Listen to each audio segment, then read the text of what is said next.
Shalom, saudara-saudara yang terkasih, selamat bertemu kembali di channel pelayanan ini. Tanya jawab singkat TJS. Kali ini kita membahas tentang dosa. Ini adalah pertanyaan yang sangat-sangat penting. Penting karena saya pikir ini berhubungan dengan kekekalan. Penting bagi semua orang, ya. Jadi bukan hanya satu kelompok, satu pribadi, satu golongan, tapi ini penting bagi semua orang. Pertanyaannya sangat spesial, ya, seperti ini pertanyaannya.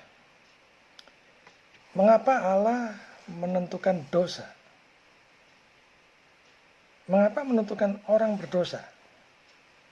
Mengapa menentukan manusia yang berdosa namun melarang manusia untuk melakukan dosa? Jadi alur pertanyaannya terlihat ya, berdasarkan nalar logikalnya dia secara beruntun. Kemudian pertanyaannya diakhiri dengan apakah Tuhan Allah sejahat itu? Saudara-saudara yang terkasih, Ia menentukan dosa. Allah memang menentukan dosa. Tetapi ingat, Ia juga menentukan penebusan dosa melalui Kristus. Banyak orang yang tidak setuju kalau Allah menentukan dosa. Tetapi pertanyaannya adalah, Yesus menebus dosa itu sudah ditentukan, sudah ditetapkan atau tidak? Nah, mereka setuju. Karya penebusan Kristus itu sudah ditetapkan.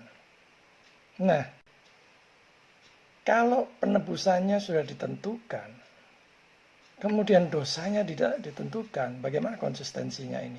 Bagaimana logikalnya ini? Saudara bisa putuskan sendiri ya. Kita memang tidak bisa mengetahui semua alasan mengapa Allah menentukan dosa. Karena Dia adalah tidak terbatas.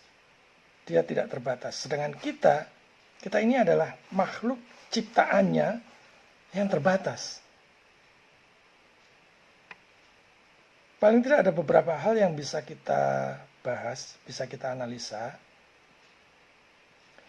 Coba bayangkan, renungkan ya.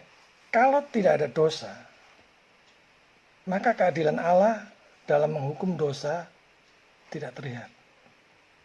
Kalau tidak ada dosa, kesucian Allah yang membenci dosa, begitu membenci dosa, juga tidak terlihat. Kalau tidak ada dosa, maka kasih Allah sekalipun itu terlihat menyolok, itu tak bisa semenyolok kalau manusia berdosa dianugerahi keselamatan melalui penebusan Yesus Kristus. Coba kita renungkan ya, kita bayangkan, kita perhatikan sungguh-sungguh. Malaikat jatuh sekalipun tidak disediakan penebus. Maka bersyukurlah kita yang disediakan penebus. Dan jangan sia-siakan penebusan itu. Jangan sia-siakan Yesus. Kalau tak ada dosa,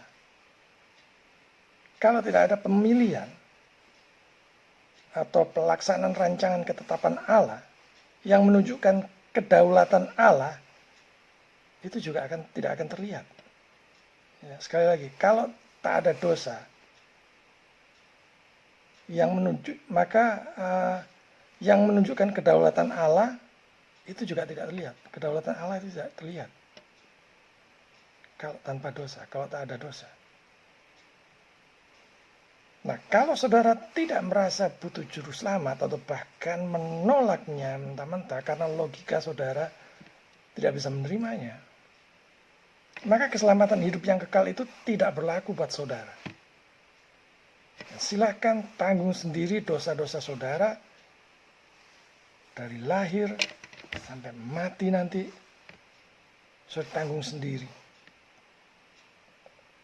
Dan saudara bisa mengerti sendiri kira-kira kemana saudara akan pergi kalau Tuhan memanggil saudara hari ini juga. Nah, sebelum terlambat, terimalah Yesus sebagai satu-satunya Tuhan dan Juru Selamat pribadi. Maka dosa-dosa saudara diampuni. Semuanya. Baik dosa-dosa yang dahulu, yang sekarang, bahkan di dalam kebodohan kita yang kita lakukan dengan sengaja, dengan tegar tengkuk, dan juga dosa-dosa yang akan datang yang kita tidak tahu ke depan kita akan jatuh dalam dosa yang bagaimana. Semuanya itu sudah ditanggung Yesus di atas kayu salib. Dan bertobatlah, terimalah Dia sekarang juga sebagai satu-satunya Tuhan dan Juru Selamat pribadi saudara. Tuhan memberkati.